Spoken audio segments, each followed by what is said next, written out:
not using stun guns or hammers or any other equipments, electrical equipments, simply only using God's name upon slaughter. Before we proceed, I would like to mention that all the scriptures, Torah, Bible, and Quran, has been preaching of one God. He is the only creator of all creations, and He is the one that worthy of being worshipped and thanked by all His creations. And He also created lambs and goats as a blessing for humans, for the purpose of food and clothing. The scriptures also preaches about a humane treatment of animals. And as humans, we only have the right to slaughter them in God's name, to be mentioned before slaughter. God's name can be mentioned in different languages and it will have the same effect. You can say God's name in English, Arabic, Hebrew, French, Chinese. As long as the slaughterer have a strong faith in the word itself and of the Creator and mention it, it will have the same effect and the same submission effect of the animals. It's an amazing word and it will have the same effect in different languages. These animals are bilingual and they all know God's name when it's mentioned, no matter what language. And they always feel the heart of the slaughterer if he believes in that word or he doesn't. Once the belief is there, the faith is there, and the word is mentioned, is guaranteed effect and a guaranteed submission. La ilaha illallah. Allahu Akbar.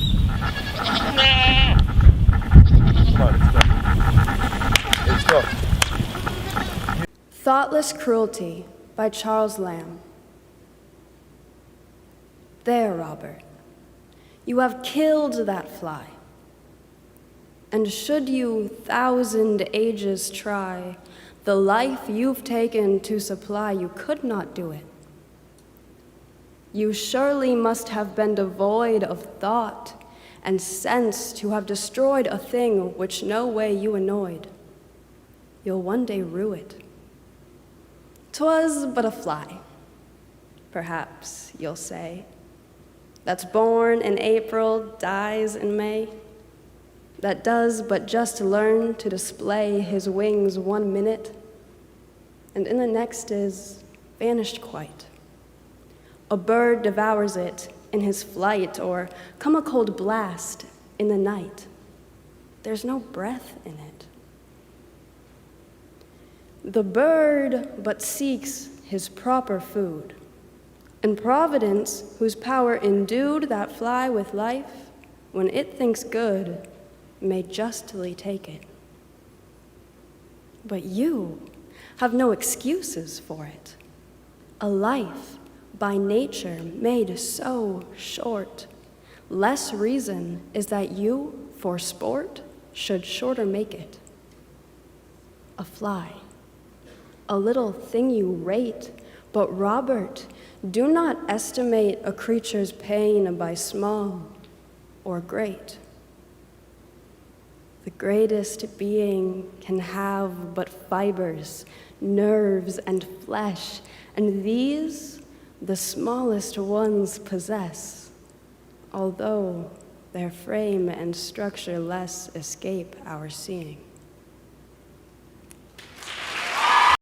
London, and a preview of a life-size toy lamb, the gift of New Zealand wool growers to Prince Charles. Made by a disabled ex-serviceman, the toy seems destined to be a favorite possession of the baby prince.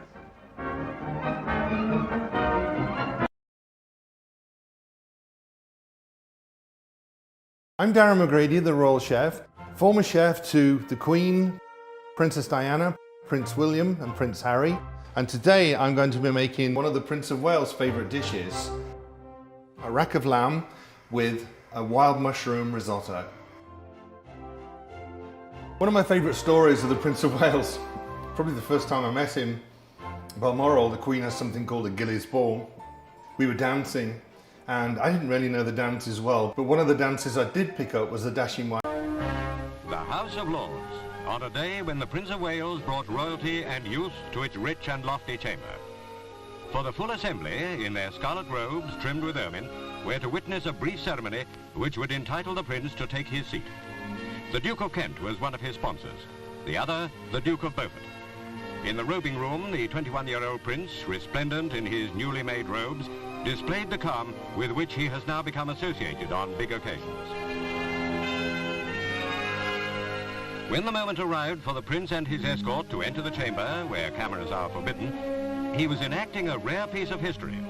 For this was only the second time in more than 100 years that a Prince of Wales was to take his seat in the upper chamber. It is 52 years since his uncle, now the Duke of Windsor, took this path. Preceded by his coronet, borne on a velvet cushion, the prince entered yet another aspect of his busy royal life.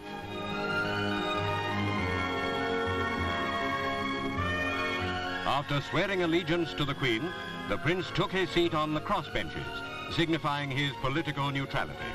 The peers who crowded their chamber welcomed the royal newcomer.